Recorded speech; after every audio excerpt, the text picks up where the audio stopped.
Hello everyone, Brian's here, and I know it's been a while when you've lastly seen me here on YouTube, and that's just fine, I guess. So, for today's video, as the title says, we're going to unbox something na matagal ko nang gusto or matagal ko na minamanifest na magkaroon. And that is the iPhone 5. Without further ado, let's jump right into this video.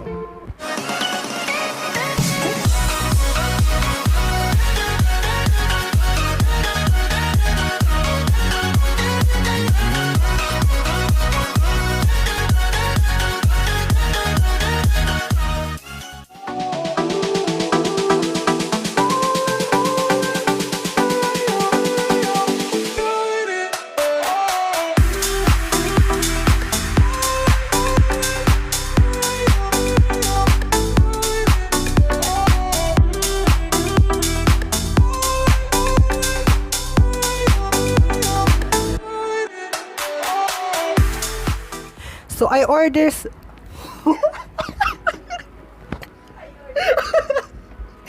Ang dami. So I ordered this iPhone 5 last July 13 and July 15 Saturday dumating din siya. So pangalawa siya sa mga products or items na in-order ko sa Shopee na mako-consider ko na mabilis dumating. Shinip siya ng seller sa courier na Flash Express. So, maybe that is the reason why mabilis siyang ma-ship out. Ito rin yung shop kung saan ko pinurchase tong iPhone 5 na to.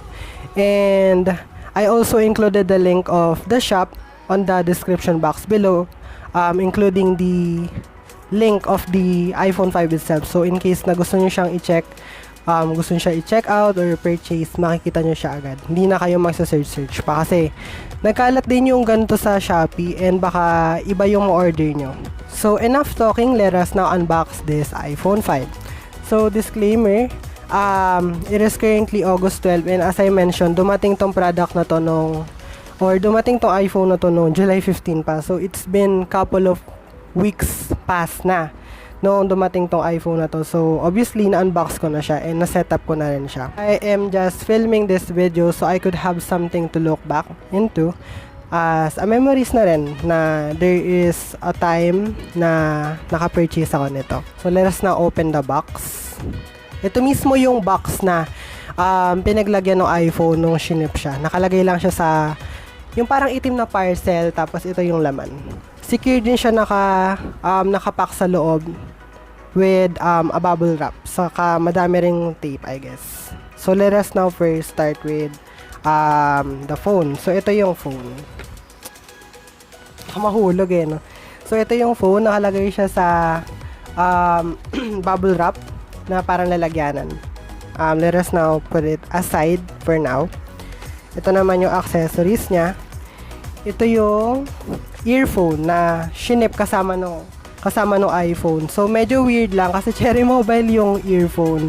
And yun lang din yung nakita ko sa reviews. Pero yung ibang nag-order, yung earpods talaga yung dumating sa kanila. Pero I highly doubt na original siya. Siguro yung mga tagta 28 pesos lang sa Shopee, which is madami siya sa Shopee. Nagkalat lang din siya. So, ito yung earphones na kasama nitong iPhone 5. And nilagay ko lang to sa box ko wherein nakalagay lahat ng mga earphones na hindi ko ginagamit kasi may earphones na ako na ginagamit and for sure yung quality ng earphones na to is hindi talaga maganda, so hindi ko siya ginamit. Nilagay ko lang siya dun sa box ko. Next thing is yung charger, USB lightning to USB cable, which is magagamit nyo kapag china-charge nyo na tong iPhone. Next is tong adapter, whatever you call it. Which is, ginagamit siya. Napindot ko yung laptop ko. Ginagamit siya, syempre, para i-charge yung iPhone. Hindi ko rin siya ginagamit. Nilagay ko lang din siya sa lalagyanan ko ng mga charger kasi I am feeling a bit sketchy when it comes to chargers like this or adapters like this kasi nakita ko to sa Shopee. I guess basta nilagay ko dito yung presyo, di ko siya maalala, pero ang dami ko nakikitang review na to na umiinit siya saka sumasabog. So I don't want to risk. And meron naman akong adapter dito. Yun na lang ginagamit ko para dito para i-charge yung iPhone. Next is tong case. Ano lang siya, simpleng shockproof na jelly case. Ayun, malambot lang siya. Pwede na rin siyang gamitin for the meantime, para magkaroon lang ng protection yung iPhone nyo. For the meantime. Ulit-ulit talaga ako. Isa rin sa nakalagay dun sa box na to is yung nasarado ko. Talaga ako hindi ako mapapakali kapag hindi siya nakasarado. Ewan ko ba kung bakit. So, kasama nung case na yun is yung tempered glass, which is naka-install na dito. Pagka-unbox ko pa lang, umakit na ako dito sa taas, tapos kinabit ko na yung tempered glass kasi ayoko na siyang mag-askasan. So, let us now move on to the iPhone 5 itself. So, ayan. So, this is the iPhone 5 itself. It is also 32GB and hindi ko alam kung open line siya, pero nung sinaksa ko yung Smart, no service nakalagay. So, kahit i-restart ko siya, no service pa rin. Pero nung sinaksa ko yung Globe, nung sinaksa ko rin pala yung Sun, saka yung Smart ko na SIM card, no service siya parehas. Pero nung sinaksa ko siya ng Globe, sinaksa ko yung Globe ko na SIM card, after restarting the iPhone, meron na siyang service. So, I guess it is Globe lock. Hindi ko lang siya sure, pero ayan siya.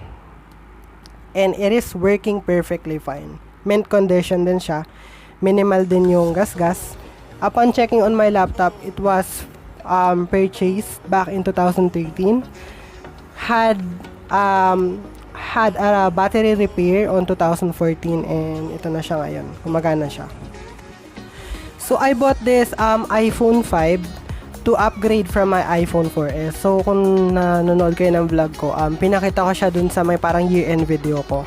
8GB lang kasi tong iPhone 4S na to and ayaw mag-on. Ayan. Picture ng pusa ko sa probinsya. Na-distract agad. 8GB lang siya and wala na siyang space na mapaglagyan para sa mga bago kong songs na gusto kong import. So, ito 32GB. I can import a lot of song and I can also take as much as photos as I want. Ito yung iPhone 5. So, ito yung honest issue niya. So, case-to-case basis to, pero sa case ko, ito yung naging issue niya. Nung sineset up ko siya, yung Siri, hindi ako marinig ni Siri. Pero kapag sinasaksa ko yung earphones, gumagana yung Siri niya.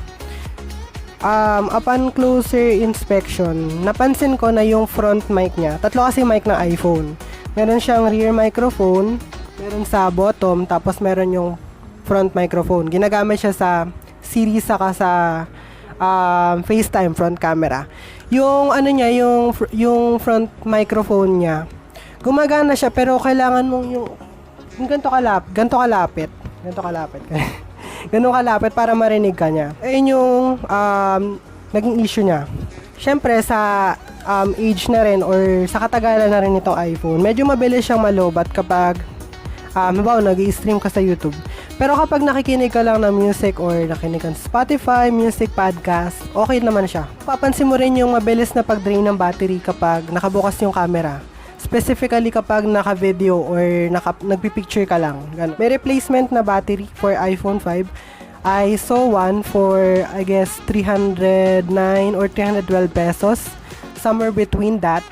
Meron na rin siyang kasamang kit. So, in case na gusto nyong palitan yung battery, mapapalitan nyo siya. Madali lang din naman siyang i-replace yung battery kasi meron naman tutorial sa YouTube. Saka, although hindi nare-replace yung battery niya, I mean, hindi natatanggal yung takip sa likod. Syempre, iPhone to. Pero kung nakakuha ka na iPhone na natatanggal yung likod, kabahan ka na.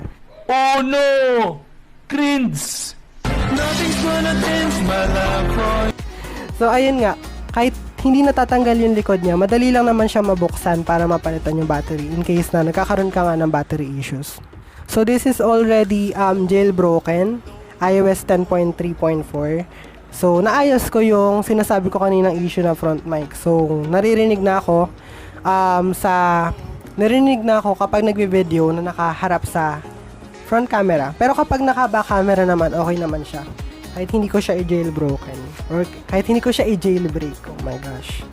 So, as I mentioned earlier, this is pre-owned, which means second hand na to. So, yung issues na nakita ko, hindi naman siya issue, pero napansin ko, meron siyang mga small dents, ayun, sa edges niya. Pero yung likod niya, mint condition. I can guarantee to you na mint condition siya. Pero again, case to case basis to. So, maybe ito yung natapat sa akin, mint condition. So, ito naman yung 3 reason kung bakit ko pinurchase tong iPhone 5. First reason kung bakit ko pinurchase tong iPhone 5 is for music streaming. So, as I mentioned, I listen to music a lot. It is like a therapy for me to listen to music during rough time or during times wherein I want to listen to music. So, dahil nga 32 gigabytes na siya, madami akong space or storage para makapaglagay ng bagong music. I also want to listen to podcast. Yung podcast na pinakikinggan ko ngayon is yung about sa mga horror stories. Nginig horror stories sa Apple Podcast. So, another perks din nitong iPhone na to is I could stream podcast for a longer period of time because mas malaki na nga yung battery niya or mas matagal na yung battery niya kaysa dito sa iPhone 4S na ginagamit ko previously. Second thing kung bakit ko binili tong iPhone na to is for taking photos. This iPhone 5 has a stunning 8 megapixel iSight camera. Perfect siya for the time when it was released. Now we have the iPhone 14 series and yung papalapit na 15 series. Syempre yung camera quality niya is talagang behind na sa current resolution or current quality ng iPhone na meron tayo today. Pero dahil nga mahilig din ako sa nostalgic look ng photos, kumbaga yung parang film looks, old looks, okay na okay itong iPhone 5 para sa akin. One reason din is matagal ko nang gusto magkaroon ng iPhone. So, grade 8 pa lang ako. May mga klase ako nakikita ko na meron ng iPhone 4S. So, matagal ko nang gusto magkaroon ng iPhone and finally, I have 2. Ayan. So, they are not my daily driver. I only use them for listening to music and for taking photos. Isa rin to sa classic na iPhones na nirelease ni Apple. So, to have this on my phone collection or to have this personally, I am so happy to have this. Third thing kung bakit gusto kong magkaroon nito is mataas naman yung grade ko. Uy. Pero ayun, mataas naman yung grade ko. Saka birthday ko that time. As I mentioned nga, in-order ko siya ng July 13. So, I think deserve ko naman magkaroon nito. Saka minsan lang naman yung birthday ko. Saka minsan lang naman ako humiling ng ganito. So, ayun, hiniling ko na magkaroon ng iPhone 5. Saka 21st birthday ko naman yun. So, minsan lang yung 21st. Hindi ka naman magkakaroon ulit ng 21st na birthday ulit. Unless ma-reincarnate ka. Uy. Matagkaroon na reincarnation. Pero ayun nga, minsan lang din naman ako mag-birthday. So, humiling ako ng iPhone 5. Saka, sana sa next time na bibili ako ng iPhone, sa time na meron na akong work. Para syempre, dama mo rin na binili mo siya gamit yung sarili mong pera. It is also a small token for your achievements or for like the things that you have done. Kumbaga parang regalo mo sa sarili mo. Ganun. Ayun lang naman, now na meron ako nitong iPhone 5, I am hoping na makapag-stream pa ako ng marami pang music, makapag-discover pa ako ng marami pang bands na pakikinggan ko. Ayun yung current poster ko. Which is, kung mapapansin nyo, kulay red na siya. Hindi ko alam kung bakit, pero ito yung original na kulay niyan. Tapos naging pula na rin siya, siguro dahil sa init din siguro. I don't know, I'm not really sure. Sana makapakinig pa ako ng mas madami pang music at makapag-start na ulit ako ng makapag-vlog. Kasi itong phone na meron ako, which is yung daily driver ko, itong Cherry Mobile Aqua S9. Okay na okay pa rin naman siya, kaso malabo kasi yung front camera nito. Ito yung itsura niya kapag naka-front cam. Ito yung itsura niya kapag naka-front cam. Sobrang pale ng kulay, sobrang dry, sobrang wash out. Hindi katulad dito sa Oppo A12e na hiniram ko lang din kay mami kasi pag nag-film ako, ito yung hinihiram ko, or pag nagbablog ako, ito yung hinihiram ko ang phone. So, ganyan siya kalabo. Pero, now na meron na akong iPhone 5, Wait lang, start ko yung video recording dito. And now na meron akong iPhone 5, mas makakapag-vlog na ako. Mas maayos, saka mas malinaw, syempre. Hindi na ako hiram-hiram pa ng phone para lang makapag-vlog. Ayun. So, yun lang naman. Thank you so much for watching this video. Thank you so much if you made it this far. I'm very sorry and I am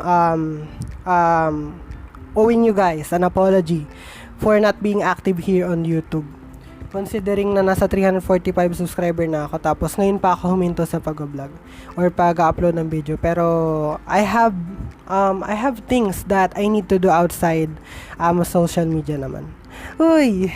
Pero ayun nga, madami rin naman akong ginagawa na outside ng YouTube, so I guess that's just fine. We are nearing my 500 subscribers, so currently as I am filming this video, I currently have 345 subscriber. So kung hindi ka pa nakasubscribe, make sure to hit the subscribe button and hit the notification bell so you will never miss any of my future uploads. So ayun, I am looking forward na makapag-video pa ako na mas marami. So to share something with you, to share my life with you. Ayun. Thank you so much for watching. I hope you guys are having a wonderful day. Thank you so much for watching. Peace out.